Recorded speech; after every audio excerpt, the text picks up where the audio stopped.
IT ఉద్యోగులపై artificial intelligence కత్తి వేలాడుతోంది. హైదరాబాద్ కేంద్రంగా ఉన్న పలు కంపెనీలు సైలెంట్గా లే ఆఫ్లు ప్రకటిస్తున్నాయి.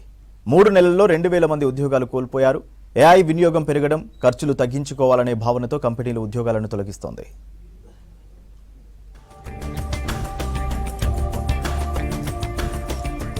ప్రాజెక్టులు లేవంటూ ఎంప్లాయీస్ ను పక్కకు పెడుతున్నాయి పలు కంపెనీలు. గడిచిన 3 నెలల్లో హైదరాబాద్లో 2000 మందికి పైగా ఉద్యోగాలకు లే ఆఫ్ ఇచ్చినట్టు తెలిసింది. కాగ్నిజెంట్, అమెజాన్, గూగుల్, మైక్రోసాఫ్ట్ లాంటి దిగ్గజ టెక్ కంపెనీలు కూడా సైలెంట్ గా ఉద్యోగులను తొలగించాయి. కోవిడ్ టైంలో ఐటీ కంపెనీలు భారీగా ఉద్యోగులను రిక్రూట్ చేసుకున్నాయి.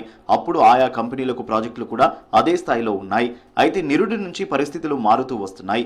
ఏఐ రాక చాట్ జీపీటీ, డీప్ సీక్ వంటి ఇన్నోవేషన్స్ ఉద్యోగులను మరింత భయపెడుతున్నాయి.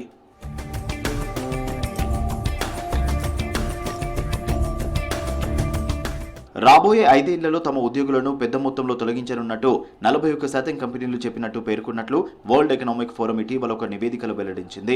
ప్రధాన రంగాల్లోకి ఏఐ ప్రవేశించడమే దీనికి కారణంగా వివరించింది. దీంతో ఏ క్షణంలో ఉద్యోగం ఊడుతుందో చెప్పలేని పరిస్థితి నెలకొంది. దిగ్గజ ఐటీ కంపెనీలకు కూడా ప్రాజెక్టులు లేవు, పనితీరు సరిగ్గా లేదు అంటూ వేలాది మందిని పక్కన పెడుతుండటంతో టెక్ ఉద్యోగులు టెన్షన్ పడుతున్నారు.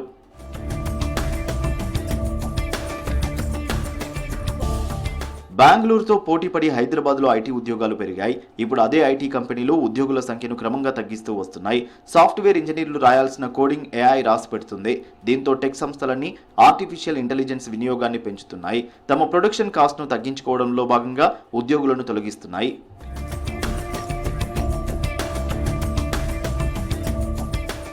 బ్యాక్ ఆఫీస్, మిడిల్ ఆఫీస్, ఆపరేషన్స్లో ఉద్యోగాలు చేసేవారికి ముప్పు ఎక్కువగా ఉందని ఎక్స్పర్ట్స్ హెచ్చరిస్తున్నారు.